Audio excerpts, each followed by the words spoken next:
and Engineer Hadi Idris dan Jarun, Chief Minister of Malacca, and his beloved wife.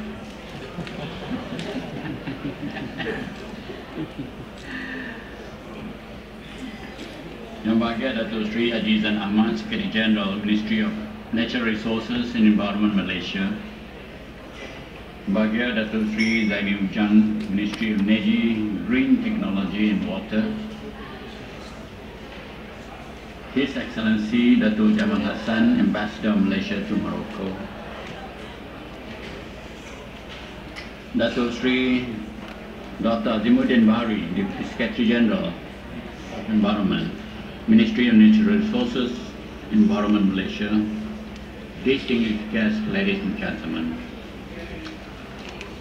On behalf of the Government of Malaysia, I wish you all a very welcome and selamat datang to Malaysia's Pavilion.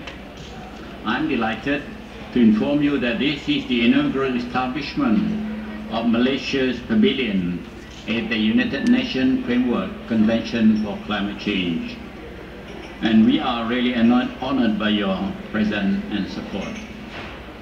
As all of you are well aware, Malaysia is also one of the 191 countries signatories of the Paris Agreement and plan to ratify Paris Agreement by before the end of 2016. Malaysia looked seriously into the effort to mitigate global warming, and we have pledged to reduce our greenhouse gases emission intensity of GDP by 45% by 2030 relative to the emission intensity of GDP 2005. This consists of 35% on unconditional basis and further 10% on conditional upon receipt of climate finance, technology transfer, and capacity building from developed countries.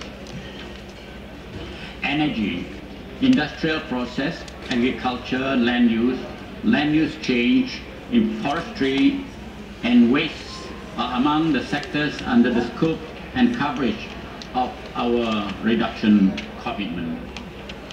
Therefore, I believe this pavilion will serve as a platform for us to showcase and highlight Malaysia's achievement, which include activities related to climate change mitigation, as well as demonstrating our commitment towards these goals. For this, we have invited speakers from agencies, corporate entities, institutions, and NGOs in our country to share with you on various interesting topics, ranging from energy, water, climate adaptation, as well as other climate action.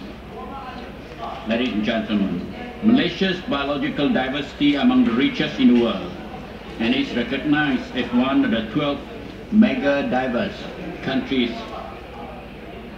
This recognition motivates us to continue keeping our biodiversity conserved and intact for the current and future generation.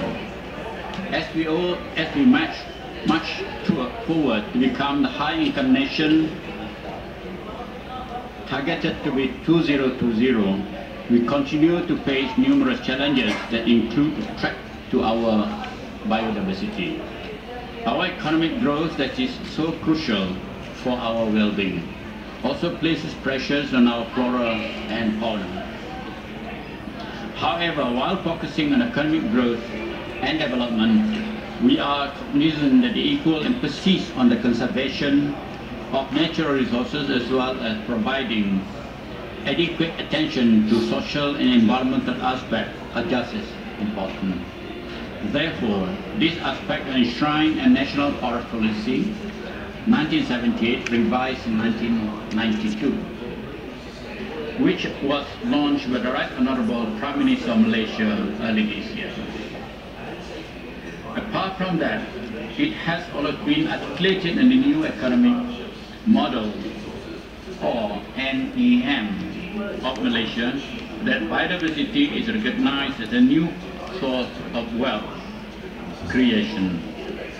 The current 11 Malaysia Plan emphasizes the need to strengthen an effort in conservation to ensure development is conducted in a balanced manner, therefore thereby achieving the pursuit for green growth and contribution to global sustainable development agenda.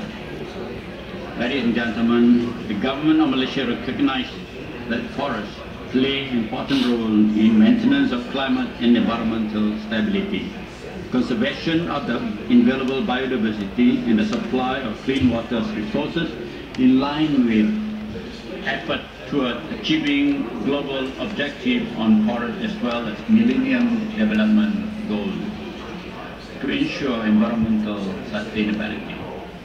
Hence, Malaysia remains committed to implementing sustainable forest management in line with the decision reached during the United Nations Conference on Environment and Development, or UNFCC, 1992, Rio Plus 20 Conference 2012, and United Nations Sustainable Development Summit.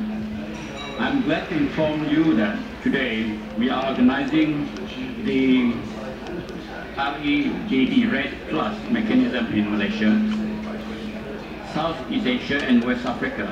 Therefore, I'm also taking this opportunity to extend my invitation to all of you to attend the session.